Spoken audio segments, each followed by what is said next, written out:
Ya, Assalamualaikum warahmatullahi wabarakatuh. Selamat bergabung kembali di kuliah online bersama Andri Hermawan. Oke, kita menindaklanjuti dari video sebelumnya. Kita akan lebih fokus lagi ke Kanban, ya.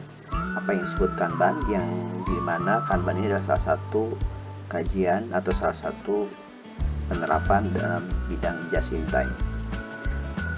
Kalau kita lihat ada dua macam. Kanban itu semacam kartu pesan pesan kepada proses berikutnya. Nah, di dalam ini ada dua sistem tarik. Ada dua sistem. Pertama adalah sistem tarik, yang kedua adalah sistem dorong. Nah, kita akan lihat. Nah, perbedaannya adalah kalau sistem menyusun jadwalnya berdasarkan sistem dorong, sistemnya berada di material. Jadi material awal dulu kita akan. Jadi misalnya bahan bakunya apa, nanti kirim ke pusat kerja A, kemudian pusat kerja B, dan pusat ke C, dan seterusnya, produk akhir. Nah, tetapi kalau di sistem tarik itu awalnya harus berasal dari penyusunan jadwal pada saat di produk akhir. Jadi produk akhir akan mengirimkan Kanban kepada pusat kerja sebelumnya untuk memesan sejumlah barang tertentu, dan kemudian assemblingnya baru pusat kerja C akan melaksanakan mengirimkan barangnya kepada produk akhir. Begitu pula dengan Kanban. Kemudian Kanban berikutnya, Kanban dari pusat kerja C akan mengirimkan Kanban B untuk mengirimkan barang ke C. Begitu seterusnya, dari Kanban C akan mengirimkan ke pusat kerja A, dan pusat kerja A akan mengirimkan produk ke pusat kerja B. Begitulah Kanban D itu akan mengirimkan produk atau bahan baku kepada pusat kerja A. Nah, perbedaannya dua ini adalah pertama, kalau kita lihat, kalau ini dari karakteristik itu sistem produksi berdasarkan bill of material. Kalau sistem MRP2, nanti kita akan belajar MRP2 itu karakternya berarti multi level. Sistem just in time itu single level, dan sistem integrasi MRP dan just in time itu salah satu atau kombinasi. Kemudian stock area. Kalau dilihat dari stock area, MRP itu di luar dan di dalam kerja. Stock areanya berarti stock area bisa ada di luar dan di dalam kerja. Tetapi kalau sistem just in time itu semua ada di dalam. Jadi produk-produk dari luar, misalnya bahan baku, itu dia menyimpannya itu di si supplier masing-masing. Jadi tidak ada barang barang yang dari luar itu disimpan di dalam di kita, ya, atau di luar dari produk kita. Nah, kalau misalnya integrasi MRP dan just in time itu bisa kombinasi. Master plan schedule itu ada kalau di MRP2 metode ramalan ditambah jadwal tetap, ditambah sistem dorong, tambah perencanaan lama, bulan, dan sebagainya. Ini biasanya MRP ini digunakan untuk produk-produk yang berdasarkan stok, ya. Misalnya contoh makanan yang pasti laku dijual di lapangan itu, terus yang memang pasti laku, ya. Nanti kalau di just in time itu fleksibel, sistem tarik dan perencanaan bisa satu aja. Jadi artinya sistem tarik itu artinya berdasarkan pesanan. Contoh itu biasanya produk-produk yang berat kayak motor, mobil, ya, otomotif lah, itu biasa just in time. Jadi dia memproduksi kebanyakan dalam rangka mengerjakan order. Jadi udah pasti dia produksi itu yang mau beli gitu, yang udah ada yang pesanannya. Nah, integrasi MRP di just in time itu salah satu atau kombinasi. Nah, kalau jenis operasi intermittent flow artinya terputus-putus. Nah, kalau just in time ini walaupun sebenarnya terputus, tapi diperlakukan seperti continuous flow, terus menerus flow-nya, ya. Kalau integrasi MRP dan just in time itu bisa salah satu atau kombinasi.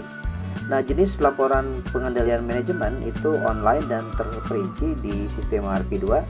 Kalau sistem just in time pakai RFID dan barcode, itu sistem otomatisasi industri.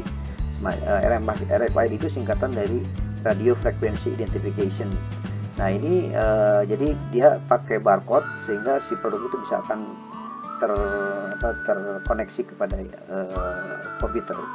Nah, kalau integrasi MRP2 dan just in time itu salah satu dan kombinasi juga. Kalau inventory accounting, penghitungan pergudangan itu berdasarkan kartu stok kalau sistem MRP2. Kalau just in time itu berdasarkan kartu Kanban.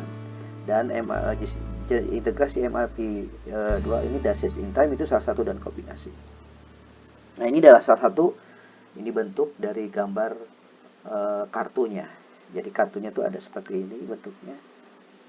Nah kalau kita kartu, contoh misalnya Kanban itu dia ditaruh sebelah kanan, nanti kayak ada papan kartu ini ada papan atau board untuk menyimpan kartu Kanban. Yang ini adalah misalnya di stasiun kerja produksinya, ini barang-barangnya. Jadi kalau misalnya ada pesan dari Kanban, ada pesan ya, Kanban ada pesanan ke proses berikutnya, baru si Kanban akan mengirimkan ke proses ini satu area ya, Kanban ke proses yang merah, kemudian baru yang Kanban mengirimkan kartu kepada proses setelah itu, kemudian baru kirim lagi, baru dia akan kirim barang. Nah kirim barangnya ke sini untuk dikerjakan, baru setelah itu hasil kerjanya akan disimpan di sini, kemudian yang ini akan ditaruh berbarengan dengan hasil kerja di Kanban yang merah, akan disisipkan di barang yang hasil barang yang dikerjakan oleh stasiun kerja ini, kemudian bersamaan dengan produk yang hasil dari pekerjaan si stasiun kerja ini akan dikirim berbarengan dengan ke proses berikutnya. Proses berikutnya nanti akan dikirim ke hasilnya ke Kanban B. Nah dari sini ke B, dan baru kirim ke sini untuk dikirimkan kepada berikutnya lagi.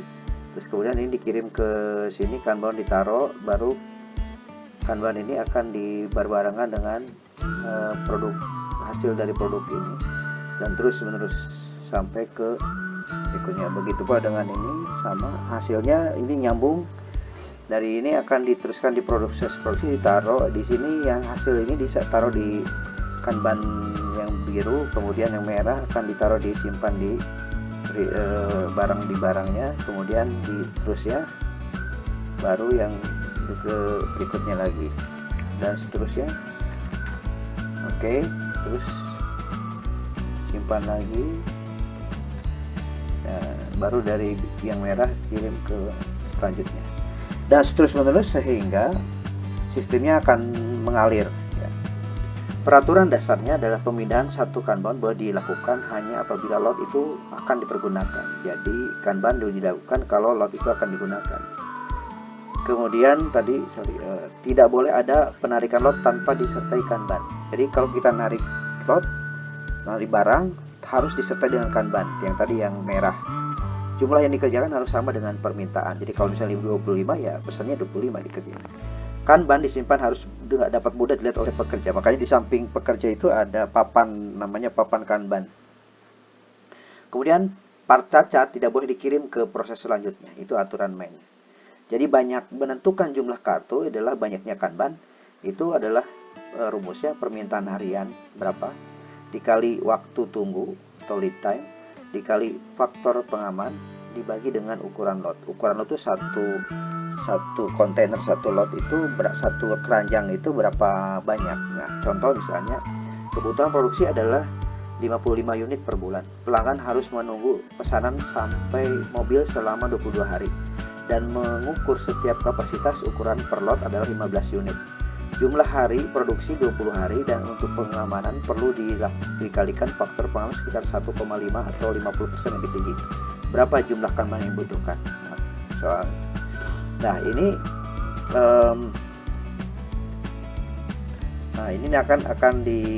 ini adalah tinggal di perkiraan permintaan harian.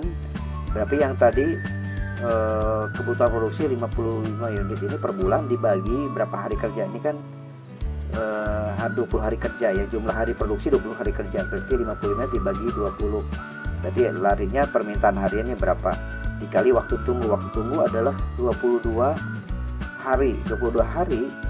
Nah, waktu tunggu 22 hari dikali faktor pengaman sekitar 1,5, kemudian dibagi ukuran lot adalah 15 unit. Jadi nanti hasilnya adalah berapa kanban yang dibutuhkan.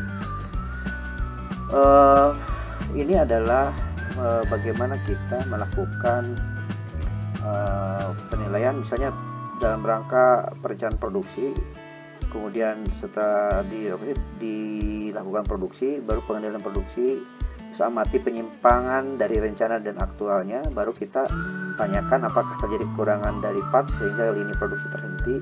Kalau tidak, berarti kurangi jumlah kanban. Kalau ya, berarti analisa akar penyebab masalahnya, kemudian cari solusi masalahnya, baru melaksanakan pekerjaan lanjutan. Itu kira-kira proses.